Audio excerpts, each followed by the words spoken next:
BARGELLO Quilt-Making Instructions, Part 1. For complete written instructions, visit bargello-baby-quilt.com/quilt-gallery.html and click on the train quilt photo. This is Train Quilt, an easy-to-make Bargello-style baby strip quilt. For ironing, I use a dry Tefal iron with a sprayer bottle because I have better control over where the water goes than when I use the spray feature on the iron. The temperature control on my iron doesn't stay where it's put, so I have to be very careful about not damaging the fabric.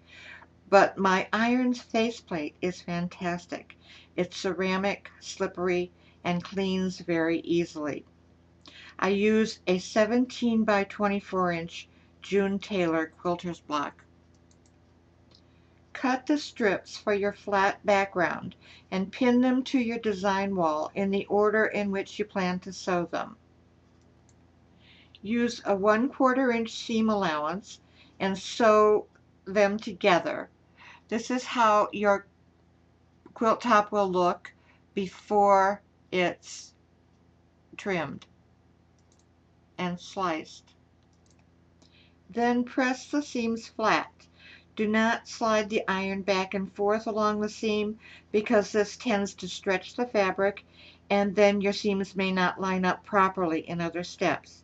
Instead, use an up-down motion with your iron, laying the iron onto the fabric, lifting it, and then placing it down again. The next step is cutting your flat background into lengthwise strips. Match the cross pieces and fold the fabric so that it fits nicely on your cutting board. I'm right-handed, so I'll be using my rotary cutter and cutting on the right side of the ruler.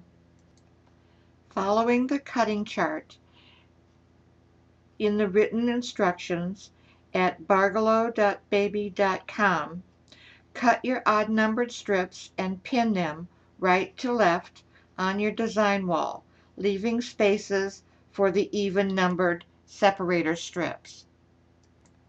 Then cut your separator strips and pin them to the wall in the appropriate places. We will be using the quilt as you sew method, so now is the time to prepare the backing and the batting. It's easiest to start with the batting. Lay your batting on your quilting table, then adjust the backing fabric right side up over the batting. Mark the center width and center length of the backing fabric. Put a few pins around the edges to hold the two pieces together. Then flip it over. Consult the written instructions at bargello-baby-quilt.com and draw your quilting reference lines on the batting. Place your quilting pins in a diamond pattern over the entire surface. This holds the backing and the batting together as you begin to sew. These pins will be removed as you sew the strips. Find the center of your strips and mark them with a pin. When positioning your strips on the batting in preparation for sewing, start by positioning the middle of your strip, where you put the pin, against the middle horizontal line of your quilt and work to the edges. Consult the written instructions at bargello-baby-quilt.com and pin the center strip of your quilt top against the center vertical quilting line in preparation for sewing. These instructions will be continued in Bargello Quilt Making Instructions Part 2 video.